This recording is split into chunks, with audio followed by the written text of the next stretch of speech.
Mabuhay! Hindi na po ako magpapaligoy-ligoy pa sa paghahayag ng mensahe ng panaginip sa oras na ito upang hindi ka na po mainip sa paghihintay. Kaya ito na, sisimulan agad natin. Sa malawak na tanawin ng holistic knowledge and wisdom, ang panaginip ng isang gintong ahas ay isang simbolo na may napakalalim na kahulugan na kadalasang hindi nauunawaan ng karamihan. Sapagkat karaniwang itinuturing lamang itong kaugnay ng kayamanan o materyal na tagumpay, ngunit sa katotohanan, nagdadala ito ng mga lihim na mensahe na malalim na konektado sa pinakaloob na bahagi ng nananaginip, na nagsasabi tungkol sa proseso ng espiritual na pagkakatauhan, pagtuklas ng tunay na halaga ng buhay, at pagkakakilanlan sa mga puwersa ng paglikha, at pag-abot sa mas mataas na layunin na kadalasan ay hindi nakikita ng marami. Ang gintong kulay sa konteksto ng holistic na karunungan ay hindi lamang kumakatawan sa katangiang makintab o kayamanan.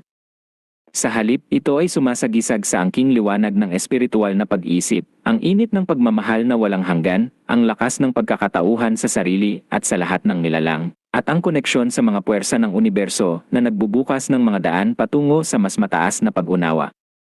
Ang ahas mismo ay isang sinaunang arketipo na nauunawaan bilang simbolo ng pagbabago at paglago dahil sa kakayahang nitong magpalit ng balat. Ito ay kumakatawan sa pag-alis ng mga lumang paniniwala at mga paraan ng pag-isip na hindi na nagsisilbi sa ating ikabubuti at ng pagyakap sa isang bagong antas ng pag-iral na puno ng kahalagahan at kabuluhan para sa sarili at sa iba.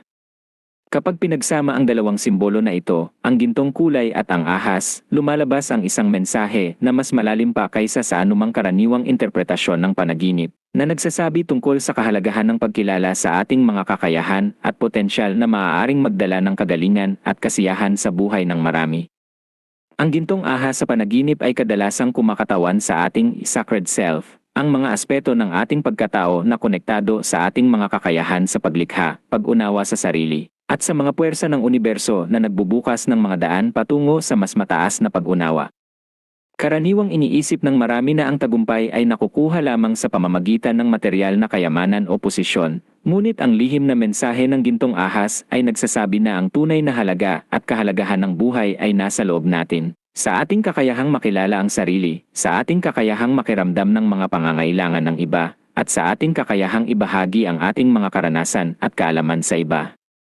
Halimbawa, ang mga sandali ng kagalakan na nararamdaman natin kapag nakakagawa tayo ng mga bagay na mahalaga sa atin o kapag nakakausap natin ang mga taong nagbibigay sa atin ng malalim na pag-unawa ay maaaring isang senyales na kailangan nating ibigay ng mas maraming pansin sa ating mga kakayahan at potensyal. O ang mga damdaming pagkakaintindihan na nararamdaman natin sa mga relasyon ay maaaring nagsasabi tungkol sa ating pangangailangang maunawaan ang mga pangangailangan at mga layunin ng iba. Ang gintong ahas ay dumadaan sa ating panaginip upang ipaalala sa atin na hindi natin kailangan maging kilala o mayaman para makamit ang tunay na kahalagahan ng buhay,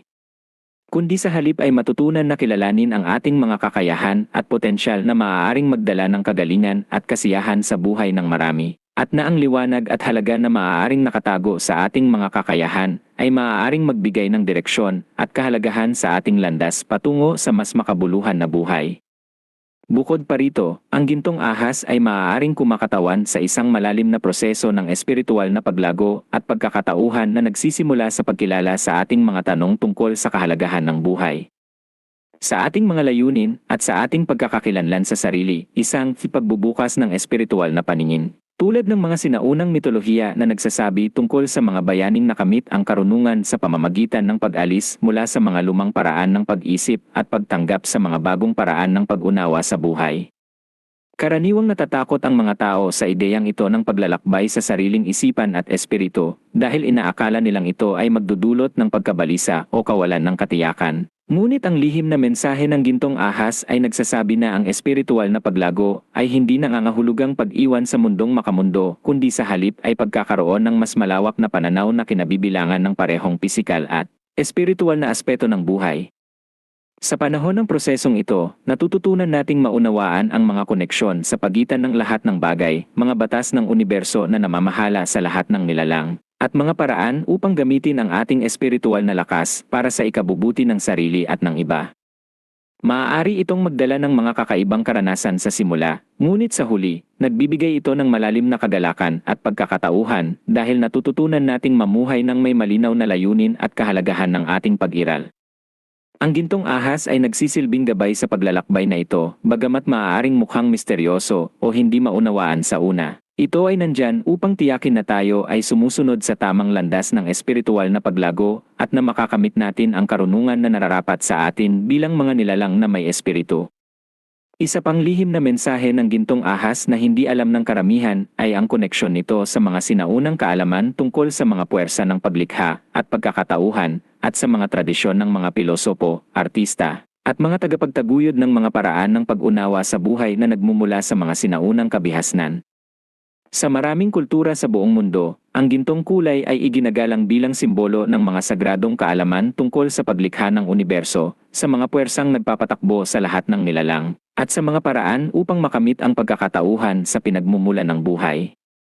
Kapag ang gintong ahas ay lumitaw sa ating panaginip, maaari itong nangangahulugang tayo ay tinatawag na buksan ang ating sarili sa mga kaalamang ito, na maaaring hindi matutunan sa mga paaralan o trabaho kundi sa pamamagitan ng ating sariling karanasan sa pagmumuni-muni, pagbabasa ng mga aklat tungkol sa filosofiya at espiritual na paglago, at mga pagkakataong makipag-ugnayan sa mga taong may malalim na kaalaman sa buhay.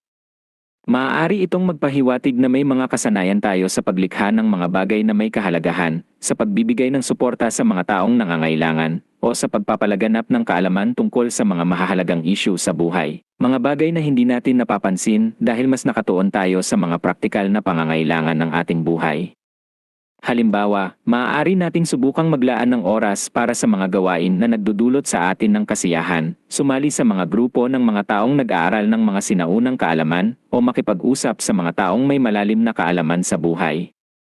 Ang gintong ahas ay nagpapahiwatig na oras na para tuklasin ang mga kasanayang ito at gamitin ang mga ito upang buhayin ang ating kakayahang makipag-ugnayan sa iba at tulungan ang iba na makamit ang kanilang sariling pag-unawa sa buhay. Bukod sa mga aspeto ng sarili, ang gintong ahas ay maaari ring magdala ng mensahe tungkol sa ating mga relasyon sa ibang mga tao at sa mga sitwasyon sa ating buhay na tila nangangailangan ng malalim na pag-unawa at pagkakaisa. Minsan, ang ating mga relasyon ay napapailalim sa mga hidwaan o hindi pagkakaunawaan dahil sa mga pagkakaiba sa mga paniniwala o paraan ng pamumuhay. Ang gintong ahas ay maaaring ipaalala sa atin na kailangan nating maging bukas sa mga pagbabago na maaaring dumating sa ating mga relasyon. Dahil ang bawat isa ay may kanya-kanyang paraan ng paglalakbay sa buhay at ang mga relasyon ay nangangailangan ng pag-unawa at pagtanggap sa mga pagbabago na darating.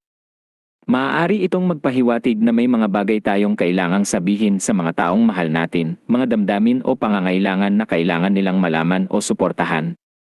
Sa halip na hayaan ang mga hidwaan na kontrolin ang ating mga relasyon, ang gintong ahas ay nagsasabi na kailangan nating harapin ang mga ito ng may pag-unawa at pag-ibig, upang ang ating mga relasyon ay maaaring lumago at maging mas malakas at makabuluhan.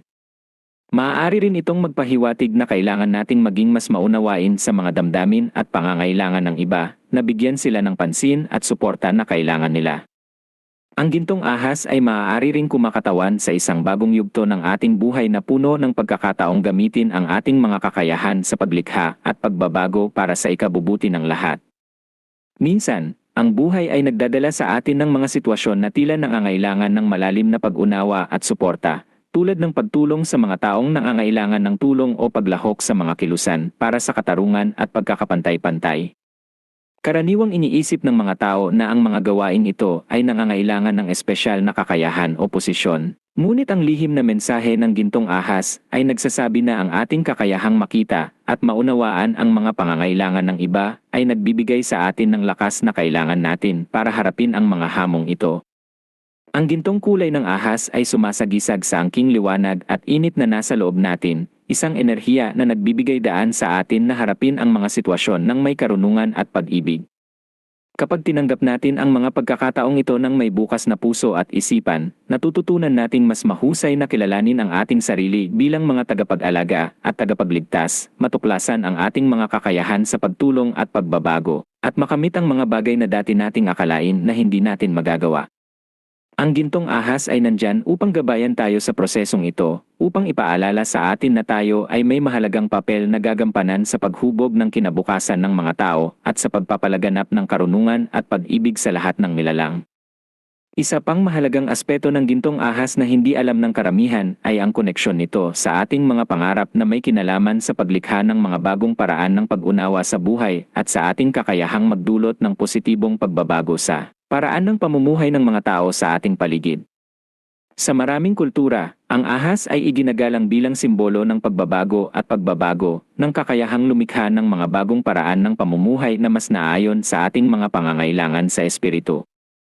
Ang gintong kulay ng ahas ay nagpapahiwatig na ang mga pagbabagong ito ay dapat na nakabatay sa mga prinsipyo ng karunungan, pag-ibig, at pagkakapantay-pantay, na kailangan nating turuan at ipakita sa iba upang makagawa tayo ng mga pagbabago na makakapagbigay ng positibong epekto sa buhay ng maraming tao. Karaniwang kinokontrol ng mga tao ang kanilang mga pangarap o ideyang makakapagbago ng paraan ng pamumuhay dahil sa takot sa pagkakaiba sa iba o sa mga paniniwalang hindi sila makakapagbago ng buhay. Ngunit ang gintong ahas ay nagsasabi na ang mga pangarap na ito ay bahagi ng ating natural na pagkatao bilang mga nilalang na may kakayahang mag-isip at makipag-ugnayan. At maaari nating gamitin ang mga ito bilang puwersa para sa pag-unlad at pagbabago ng buhay ng tao. Kapag natutunan nating yakapin at igalang ang mga pangarap na ito, natututunan din nating mas mahusay na makipag-ugnayan sa mga taong may parehong adhikain, makita ang mga pagkakataong makapagbigay ng suporta sa mga taong nangangailangan, at lumikha ng mga paraan upang makamit ang mga layuning ito na nagdudulot ng mas malalim na pagkakaisa sa sarili at sa lahat ng tao na nakikita natin araw-araw. Sa huli, ang pinakamahalagang lihim na mensahe ng gintong ahas sa panaginip ay ang paalala na ang tunay na kahalagahan ng ating pag-iral ay nasa ating kakayahang makamit ang espiritual na pagkakatauhan, makipag-ugnayan sa lahat ng nilalang, at ibahagi ang ating karunungan at pag-ibig sa iba, na hindi natin kailangang hanapin ito sa labas o sa mga material na bagay na pansamantala lamang. Karaniwang hinahanap ng mga tao ang kaligayahan sa mga bagong gamit, mataas na posisyon, o malaking halaga ng pera. Ngunit ang gintong ahas ay nagsasabi na ang tunay na kagalakan at kasiyahan ay nagmumula sa loob, sa pagkilala sa ating sarili bilang mga nilalang na may espiritu, sa pagtanggap ng ating mga kakayahan bilang mga kasangkapan para sa pagbabago, at sa pagyakap sa ating tunay na layunin sa buhay na may kinalaman sa pagpapalaganap ng karunungan, pag-ibig, at pagkakaisa sa lahat ng nilalang.